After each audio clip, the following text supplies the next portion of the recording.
Hello, GP fans. This is Rob Younger here with another pregame interview. And just like last week with Coach Benny Hammonds, my guest tonight probably doesn't need an introduction. This is, of course, the great Scottie Henry, the FCA chaplain for the Gatlinburg-Pittman Highlanders.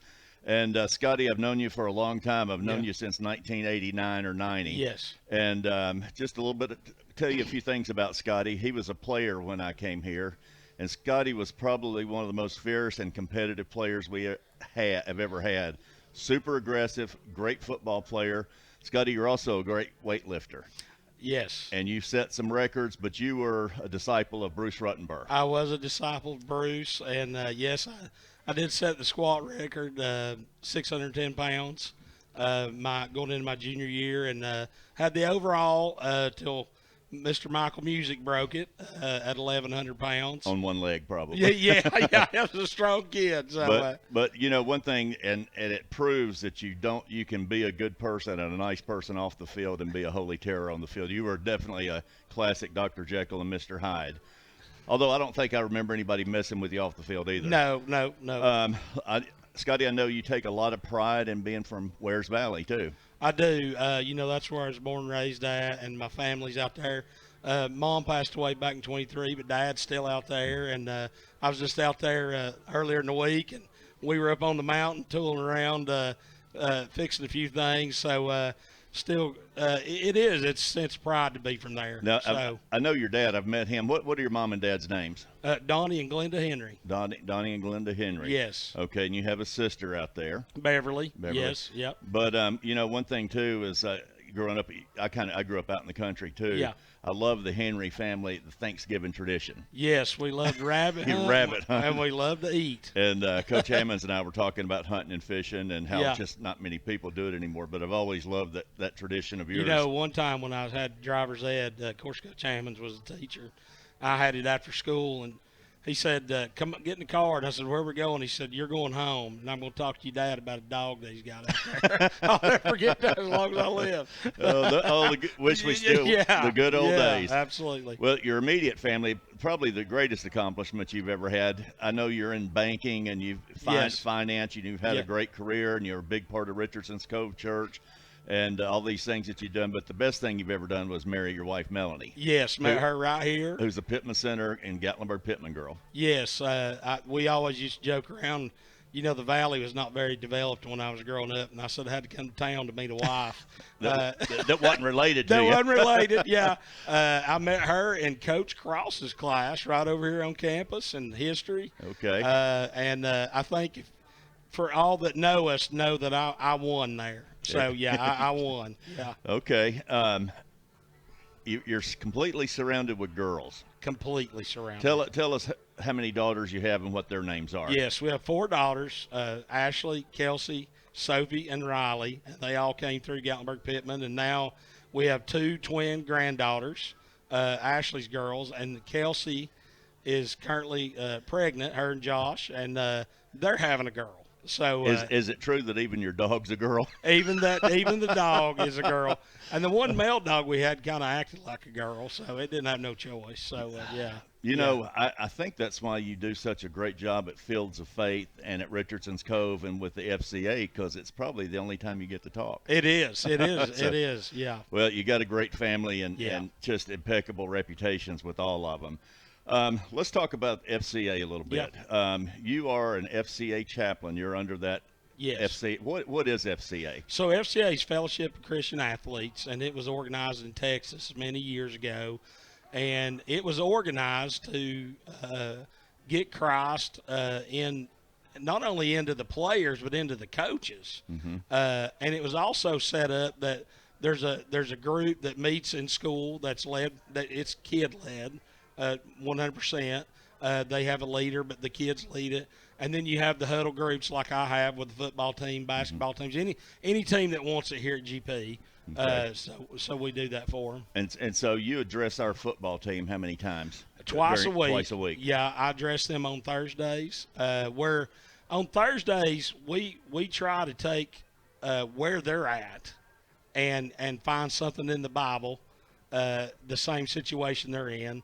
We've been talking about not having fear, Also on Thursdays we're talking a lot more about football, about how are you going to be as a man one day? How are you going to be as a husband one day? How are you going to be as a father one day? Which is the ultimate goal of any educator and coach. Should be anyway. Yes, absolutely. Yeah. That is, I always loved that Coach Hammonds could take a kid and get the most out of him.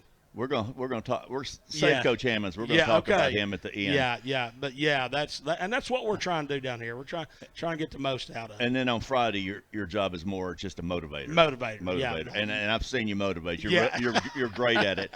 And the Fields of Faith thing. Who came up with this? So that was actually the guy who was doing FCA in Texas, and then it became an annual thing, and then it spread out through the country, and it is one of the, in my opinion, one of the greatest days we have in this county. I go to it every year, Scotty, and I'd heard you talking when we did the first time. There's one little section. Yep. And now that whole side of the stadium's full of kids. This year we had 450 people.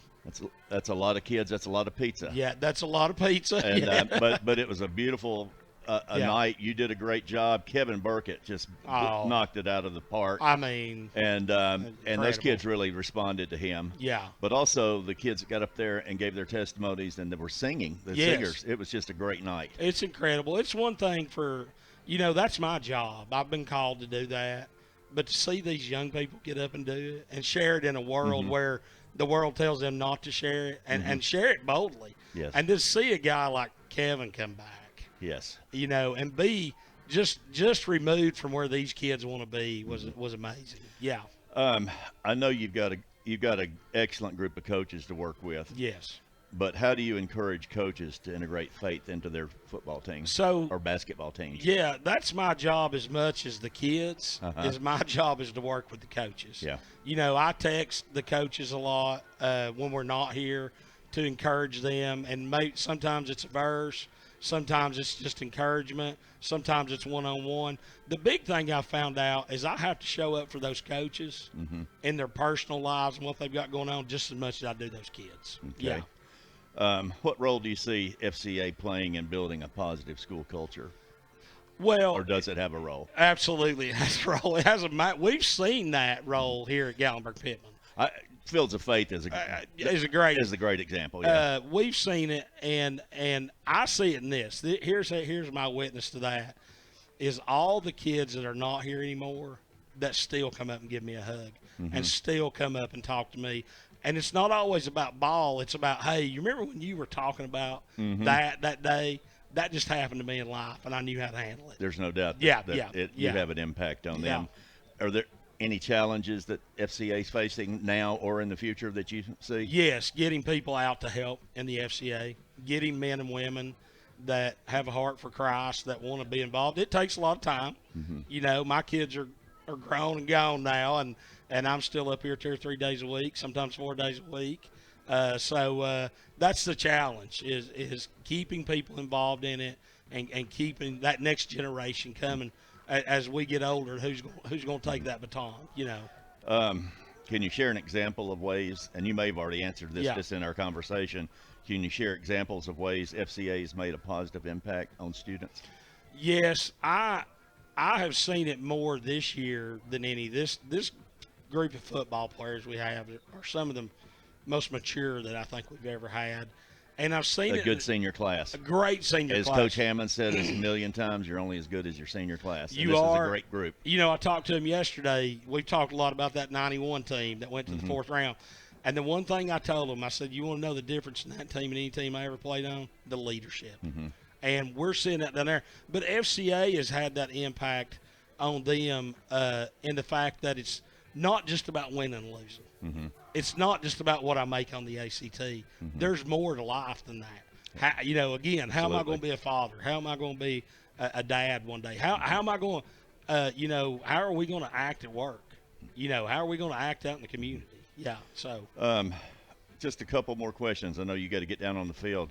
You're not solely responsible for this, but your Richardson's Cove Church, you have attracted a lot of young people to that church. Yes, we always say if we ever get any good pastors over there, that place really blossom. But our senior pastor, David Ayers, myself, and our other associate pastor, Tim Russell, we say all the time we're just amazed. That went from a little 7,500 member church down the road into a 400 member church. You know, we've got 40 or 50 kids coming in the youth, And I know a lot of those kids are great kids. Yeah, and we've got quite a few football players, quite a few basketball players, and us and First Baptist, they go to both places. So, but yeah, we're really proud of that. Okay. Really proud of what God's doing. I know you're a Highlander first and foremost. Yes. But let me say this, Scottie. I've known you for a long time, and as you've gotten older, people have asked more out of you. Yes. The Richardson's Cove Church, FCA director, Fields of Faith. Yeah. People I called you one time to help a young couple on figuring out how to get a mortgage, and you took time to help them. How much can you give? How much is left of you to give? You know, I'll answer that this way. You give more than anybody I know. I'll answer it in a question that was asked in the Bible. It was asked, how many times should I forgive this guy? And he said 70 times, you know, basically an infinite number. Mm-hmm. You know, as long as I'm alive, if I can give, and that to me is what God put me on earth to do. I don't think there's any doubt about it. Yeah, and it's my role. And I'll be honest, it's my happy place.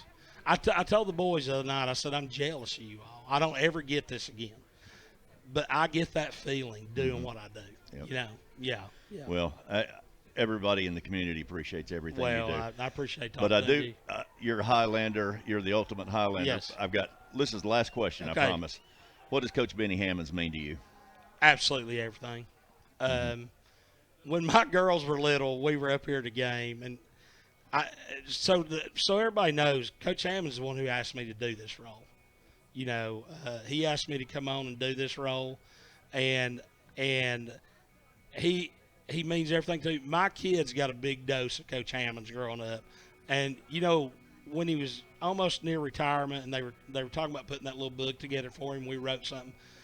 I'll never forget getting on the bus down here my freshman year to go to camp, and he stopped everybody and he said, "We're going to act like something." And I use it all the time. Act like somebody. Act like somebody. Every kid in this locker room knows it, and he and what he preached and the way he did it can never leave this program in the school. Mm-hmm. It can never. He had that big of an impact on me. Yeah, as he did a lot of people, but I know he was just extremely special to you. Yeah, he really and still is. Yep, still is. Like I told him in our interview last week, I said, "Now, Coach, we're not shoveling dirt on you and digging that hole, hole just yet. He's still having an impact." You know, when we were down here, he was giving a post-game speech one night, and Kelsey was little, and she was kind of talking. And I'll never forget, I turned around and I said, "Well, you cannot talk when Coach Hammonds is talking," you know. Yeah. Still that much respect for him. Well, Scottie, I'll let you get back down on the field. Thank you, buddy. Thanks for what Appreciate you all it. do. Appreciate it.